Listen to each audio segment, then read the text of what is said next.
आणि तुम्ही बाळासाहेब ठाकरेंचा फोटो कसा काय लावू शकता? तुमच्या पक्षाचे प्रमुख आहेत अमित शहा.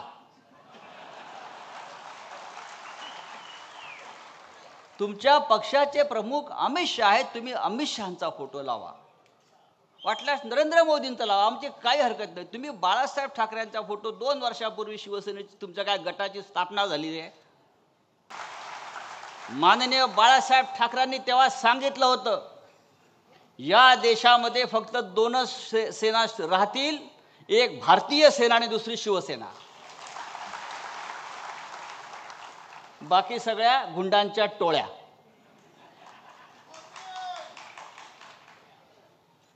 एकूण 60 वर्षाची शिवसेना ही आजही विचारानं तरुण आहे.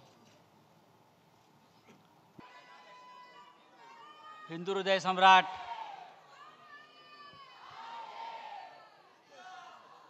शिवसेना प्रमुख माननीय बाळासाहेब ठाकरे यांना अभिवादन करतो. या शिवसेनेचं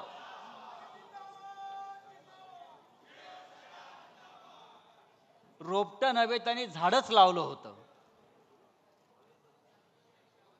आणि त्या शिवसेनेला 59 वर्ष आज होत आहेत. देशाच्या राजकारणातला हा एक चमत्कार आहे.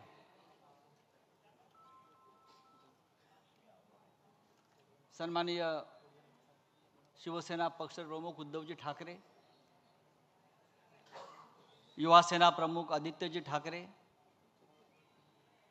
व्यासपीठावरील सर्व शिवसेनेचे मान्यवर नेते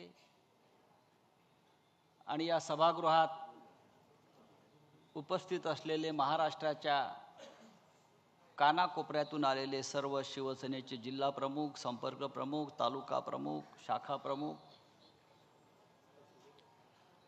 आज कोणताही मनोरंजनाचा कार्यक्रम नाही, फक्त विचार देण्याचा कार्यक्रम आहे. मनोरंजनाचा कार्यक्रम ठेवण्याचं फार कारण दिसत नाही, कारण आपलं मनोरंजन करण्याची जबाबदारी या सरकारनं घेतलेली आहे. रोज काहीतरी एक वेगळा कार्यक्रम, ज्याला आपण शो म्हणतो. आज हॉरर शो झाला. आज पाहिलं तर एकदम हॉरर शो, थरारक सिनेमा. कोणीतरी एक मंत्री एका अघोरी बाबासह बसलेला आहे, उघडा बंब टॉवेलवर. त्या अघोरी बाबाच्या हातात कवटी आहे आणि बहुतेक त्याच्या खुर्चीखाली रेड्याचं शिंग असावं असं मला वाटलं. आणि बराच वेळ ती अघोरी विद्येचा कार्यक्रम सुरू होता. मला वाटलं एकेकाळी आमच्या कॉलेज जीवनामध्ये एक रामसे ब्रदर्स होते, रामसे ब्रदर्स. ते असे हॉरर सिनेमे काढायचे आणि आम्हाला भीतीच वाटत नव्हती. तर सकाळी हॉरर सिनेमा पाहिला. या हॉरर सिनेमाचे कलाकार, निर्माते, दिग्दर्शक,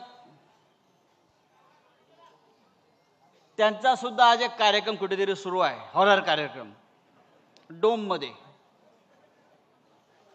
या महाराष्ट्रामध्ये इतके आता कार्यक्रम होत आहेत मनोरंजनाचे, तर उद्धव साहेबांनी ठरवलं की आपल्याला अशा कार्यक्रमाची गरज नाही, आपण थेट विचार देऊया.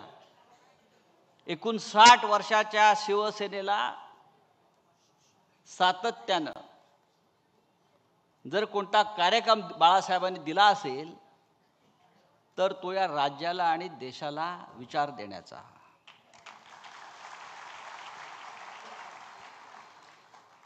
मगाशी अंबादास दानवे या राज्याचे विरोधी पक्षनेते यांनी मराठवाड्यामध्ये त्यांनी जो कार्यक्रम केला आंदोलनाचा, शेकडो गावात, असंख्य तालुक्यात, गाव पातळीवर, क्या हुआ तेरा वादा, क्या हुआ ओ कसम ओ इरादा. खरं म्हणजे ह्या सिनेमाचं नाव फार इंटरेस्टिंग आहे शिवसैनिकांसाठी. इथून जाताना तो मंत्र म्हणून घेऊन गेला पाहिजे. त्या सिनेमाचं नाव आहे हम किसी से कम नहीं. इथे समोर बसलेले शेकडो शिवसैनिक त्यांनी आपल्या मनाशी एक आत्मविश्वास, एक निर्धार आणि एक जिद्द पक्की ठेवली पाहिजे की हम किसी से कम नहीं. शिवसेना किसी से कम नहीं. हिंदुहृदय सम्राट बाळासाहेब ठाकरे यांनी या शिवसेनेची स्थापना केलेली आहे. आज मुंबईत मगाशी आपण म्हणालात ते इकडे तिकडे होर्डिंग लागलेले आहेत. ज्यांचा जन्म 2 वर्षापूर्वी झाला, आपण बरोबर म्हणालात अंबादासजी, त्यांनाही वाटतं आपण 59 वर्षाचे झालो. आता या मुंबईमध्ये त्यांच्या पक्षाचा स्थापना सोहळा करणं हा मराठी माणसाचा अपमान आहे. त्यांचा स्थापना सोहळा सुरतला व्हायला पाहिजे.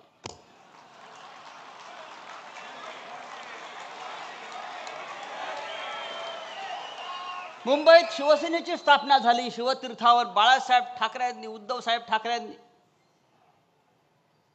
तुमचा पक्ष स्थापन झाला गुजरातमध्ये आणि तुम्ही बाळासाहेब ठाकरेंचा फोटो कसा काय लावू शकता? तुमच्या पक्षाचे प्रमुख आहेत अमित शहा. तुमच्या पक्षाचे प्रमुख अमित शहा आहेत. तुम्ही अमित शहांचा फोटो लावा, वाटल्यास नरेंद्र मोदींचा लावा, आमची काही हरकत नाही. तुम्ही बाळासाहेब ठाकरेंचा फोटो 2 वर्षापूर्वी शिवसेनेची तुमच्या काय गटाची स्थापना झालेली आहे. तुमचा यापुढला कार्यक्रम मी त्यांना विनंती करतो किंवा देवेंद्रजींना विनंती करतो, तुम्ही भारतीय जनता पक्षानं त्यांचा पुढल्या कार्यक्रमाची स्पॉन्सरशिप करावी. सरदार वल्लभभाई पटेल खूप मोठे आहेत, त्याचं नरेंद्र मोदी स्टेडियम नाव केलं आहे आता, पण ते इथे करतात कार्यक्रम. पण या सभागृहामध्ये हजारो शिवसैनिक पदाधिकारी जमलेले आहेत. शिवसेना 59 वर्षाची झाली हा या देशातल्या राजकारणातला चमत्कारच आहे. माननीय बाळासाहेब ठाकरेंनी तेव्हा सांगितलं होतं, या देशामध्ये फक्त 2च सेना राहतील, एक भारतीय सेना आणि दुसरी शिवसेना.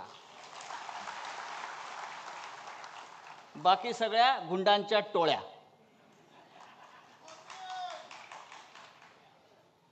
– 59 वर्षाची शिवसेना ही आजही विचारानं तरुण आहे. डोंगर कधी म्हातारा होत नाही आणि तुफानाचं वय मोजायचं नसतं आणि वाघ कधी शरण जात नाही आणि वाघ कधी गवती खात नाही. आता हे जे स्वतःला वाघ समजणारे जे लोक आहेत ते अमित शहाचं गवत खात आहेत, मोदींचं गवत खात आहेत.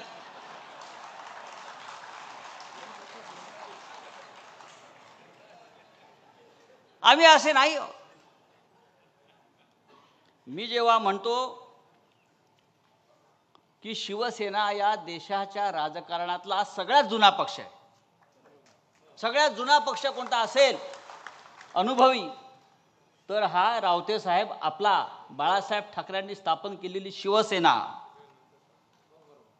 जेव्हा शिवसेना या महाराष्ट्रात गर्जना करत होती, लढाया लढत होती, संघर्ष करत होती मराठी माणसासाठी आणि हिंदुत्वासाठी, तेव्हा आजचे सगळे पक्ष हे पाळण्यामध्ये होते. भारतीय जनता पक्षाचा जन्म 1980 साली झालाय. राष्ट्रीय काँग्रेस ज्याला इंदिरा काँग्रेस जी होती त्या काँग्रेसचा जन्म 1976 साली झाला.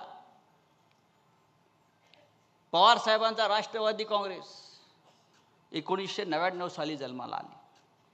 बाकी सर्व पक्ष या देशातले हे शिवसेनेच्या स्थापनेनंतर जन्माला आले आणि शिवसेना हा एकमेव पक्ष आज आहे असा की त्या पक्षानं आज 59 उन्हाळे, पावसाळे, वादळ, तुफान अंगावर झेललेले आहेत आणि त्यातून आम्ही अत्यंत खंबीरपणे उभे आहोत. आमच्या जीवनातला संघर्ष कधी संपला नाही. संघर्ष आमचा ऑक्सिजन आहे, संघर्ष आमचा प्राणवायू आहे. याचं कारण असं आहे, हा पक्ष भ्रष्टाचाराच्या आणि ठेकेदारांच्या पैशावर उभा राहिला नाही, तर शिवसैनिकांच्या रक्तावर, घामावर आणि संघर्षावर उभा राहिलेला आहे. गेल्या 4 वर्षात काय कमी संकट आली? पण असंख्य संकट आली. गेल्या 59 वर्षात, 60 वर्षामध्ये शिवसेना प्रमुखांच्या डोळ्यासमोर त्याने घडवलेली माणसं सोडून गेली.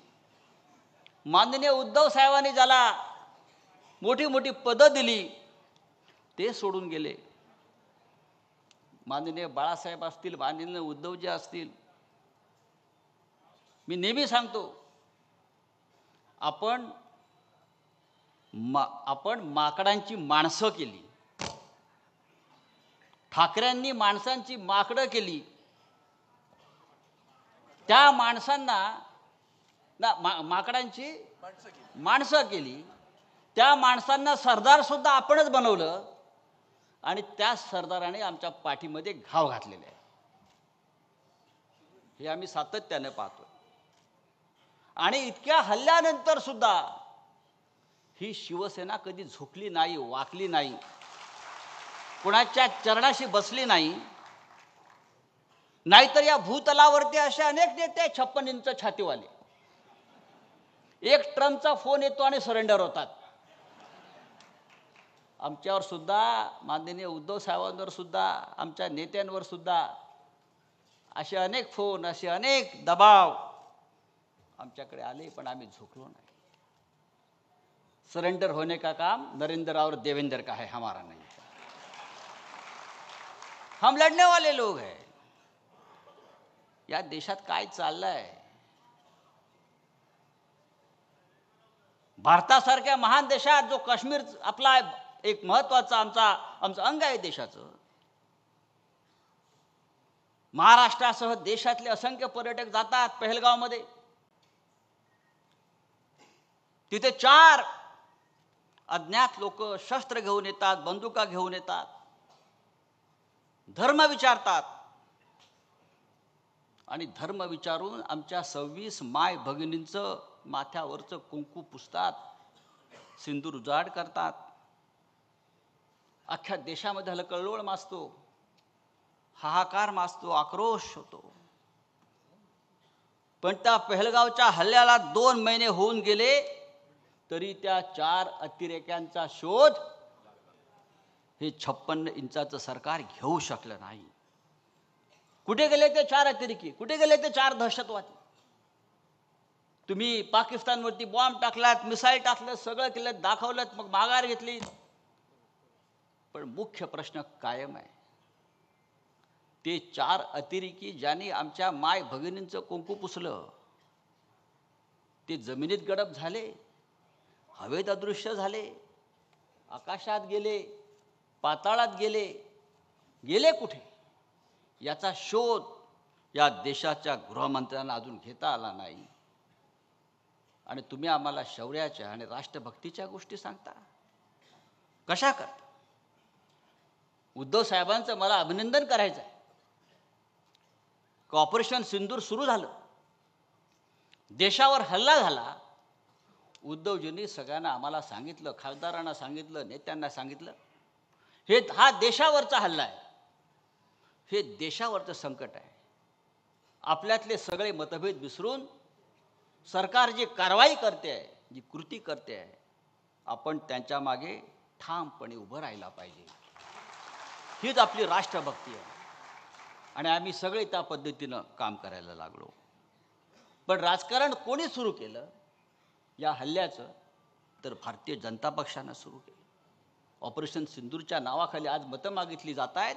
ही आमच्या माय भगिनींचा पुसलेला कुंकवाचा अपमान आहे. मी आपल्याला सांगतो, आम्हाला असं वाटलं की मोदींनी आता लढण्याची जी सुरुवात केली आहे पाकिस्तानबरोबर, आता पाकिस्तानचे 4 तुकडे करूनच आमचं सैन्य मागे येईल. आता इस्लामाबाद, कराची, लाहोर, बलुचिस्तानवरती तिरंगा फडकवून आमचं सरकार मागे येईल.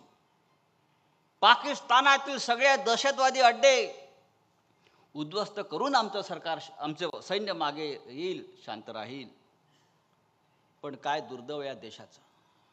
आमचं सैन्य आक्रमण पुढे पुढे जात असताना, हवाई दल हल्ले करत असताना अमेरिकेतून एक फोन येतो प्रेसिडेंट ट्रम्पचा, आणि त्या एका फोन नंतर हा भारत दहशतवादाविरुद्धची लढाई थांबवतो आणि माघार घेतो.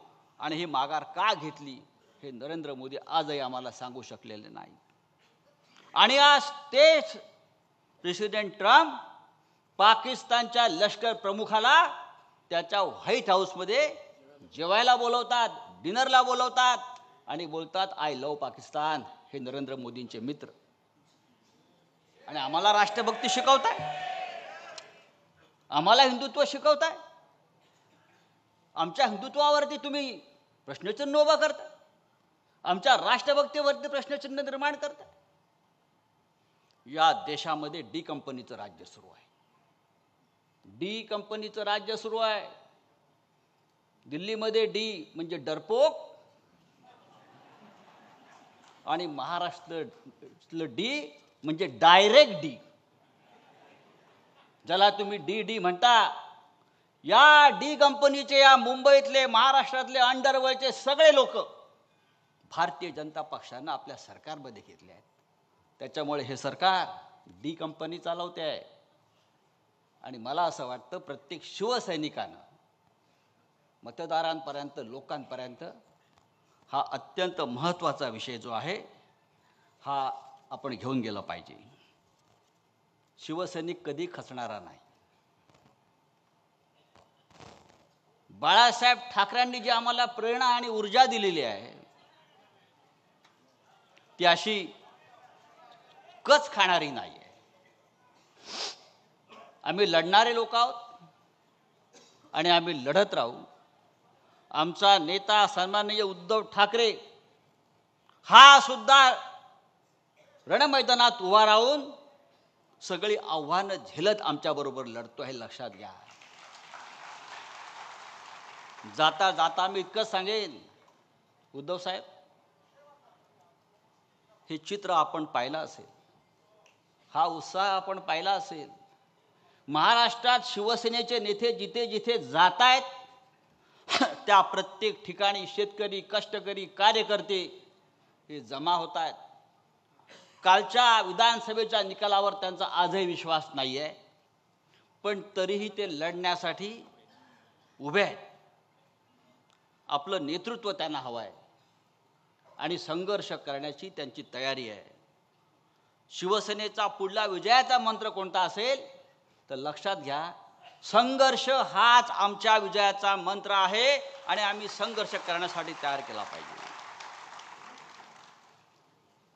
हिंदीमध्ये एक प्रसिद्ध कवी आहेत गोपालदास नीरज म्हणून. त्यांच्या फक्त 2 ओळी मी ऐकवतो आणि माझा विषय संपवतो. अत्यंत प्रेरणादायी आहे. जेव्हा जेव्हा माझ्यासारख्या माणसाला असं वाटतं की आता सगळं काही संपतंय, तेव्हा मी त्या नीरजच्या कवितांचं पुस्तक काढतो आणि त्या 2 ओळी वाचतो. नीरज म्हणतात, है बहुत अंधियारा अब सूरज निकलना चाहिए, है बहुत अंधियारा अब सूरज निकलना चाहिए, जिस तरह से भी हो मौसम बदलना चाहिए. रोज जो चेहरे बदलते हैं लिबासों की तरह, रोज जो चेहरे बदलते हैं लिबासों की तरह, अब जनाजा जोरों से उनका निकलना चाहिए. कळलं कोणाचा जनाजा काढायचा? अब भी कुछ लोगों ने बेची नहीं है अपनी आत्मा, अब भी कुछ लोगों ने बेची नहीं अपनी आत्मा, ये पतन का सिलसिला कुछ और चलना चाहिए. फूल बनकर जो जिया वो यहाँ मसल गया, फूल बनकर जो जिया वो यहाँ मसल गया, जिस्त को फौलाद के साचे में ढलना चाहिए. छीनता हो जब तुम्हारा हक कोई, छीनता हो जब तुम्हारा हक कोई, उस वक्त तो आंख से आंसू नहीं शोला निकलना चाहिए.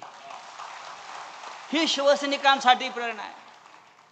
आपण चिडलं पाहिजे, आपण संतापलो पाहिजे, आणि हा संताप आणि चीड अन्यायाविरुद्ध आहे, आमच्यावर झालेल्या अन्यायाविरुद्ध आहे. निवडणूक आयोग ठरवू शकत नाही, अमित शहा ठरवू शकत नाही शिवसेना कोणाची आहे. उद्या आम्ही ठरवू अमित शहा या देशात राहील की देशाच्या तुरुंगात राहील. जय हिंद, जय महाराष्ट्र.